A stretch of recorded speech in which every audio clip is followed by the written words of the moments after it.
again. How's it going? It's going well with me, thanks. So it was a good week for weight loss, and sometimes good is good enough.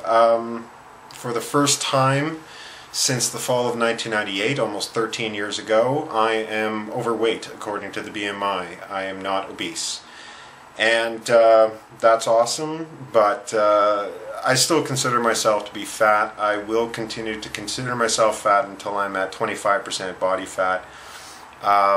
You know, I've been here before, I've been overweight before, but I've never been, I'm sure I've never been at or below 25% body fat in my entire adult life. So that's going to be the bigger milestone. But don't get me wrong, this one's huge. So I'm going to continue on with my little mini-series about life lessons I learned in the 230s. Last week I talked about the major weight gain that I had when I was 16, and I'm going to fast forward a little bit, a few years, to May 4th, 1997.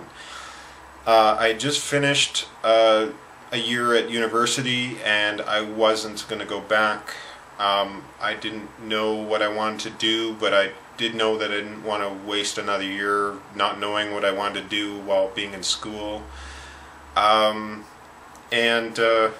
So I moved back to my parents' house in my hometown just for the summer, excuse me, to work and save money. When I got to my parents' house, there was a Dear John email waiting for me from the last girlfriend I was ever to have had, which was very classy. And also I stepped on their scale, and it read 235. Now, 235 pounds.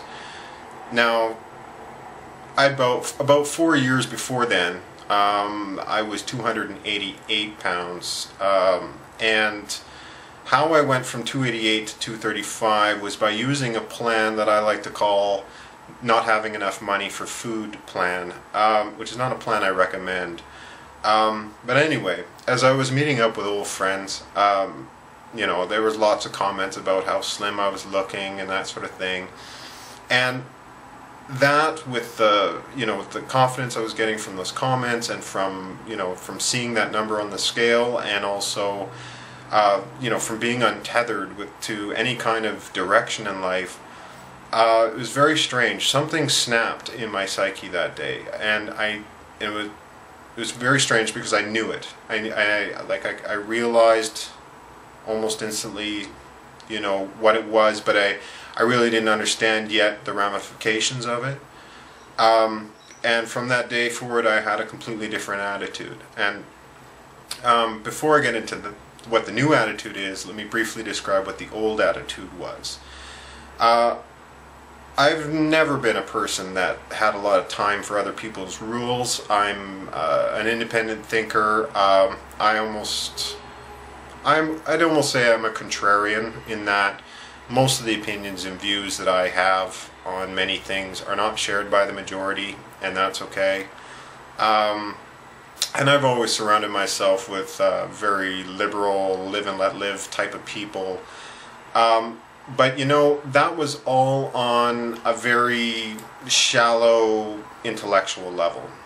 Deep inside, on the emotional level, I was somebody who craved acceptance.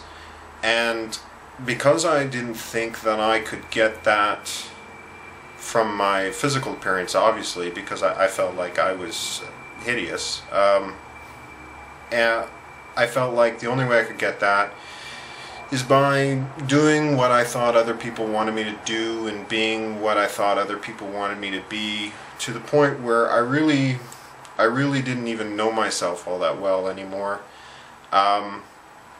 And in a way, I was a prisoner of my own fat, because, you know, if I wasn't accepted, then, you know, I assumed it was because of my weight, and, you know, and I assumed that, or I thought that that was my fault, and so I was just a defective human being. But the new attitude was about self-definition, and it was about not being afraid anymore to be honest, and, you know, saying what I want and doing what I want and being what I want in this one and only life, And as long as I was honest and as long as I was authentic about all of that, then the acceptance I needed came from within. And I no longer needed or cared about whether or not somebody liked it or agreed with it. So I wouldn't say it was, I stopped thinking that I was the defective human being and they were. It was just that they're different people, I'm a different person, and so be it. That's fine, that's good. And there were all kinds of changes that flowed from there. It was a time in my life where I would try anything once. It was, shyness, which had always been one of my major limitations. It didn't disappear, but from this new place of emotional security, I had the ability to self-talk myself to fight it. And probably the most important change that came in that year was that I realized that I was gay. And so the process of coming out to my parents and to my friends started that year. And then at the end of that summer I moved back to Edmonton, and that was probably one of the best years of my life. Every day was an adventure, full of fun and new friends and new opportunities, and none of that would have been possible before May 4th, 1997. None of it would have been possible back when I was a prisoner of my own fat, in a way. Oh yeah, and before I forget, there may not be a video next weekend. Canada Day happens on Friday, so that means next weekend's a long weekend here, and we're thinking we might be traveling next weekend, so likely I won't be around to make a video. So maybe, but probably not. So probably I will see you all in 2 weeks' time. And happy Canada Day if you are Canadian, and happy 4th of July if you're American, and happy life if you're elsewhere. And I will see you in 2 weeks. Okay? Alright, bye-bye.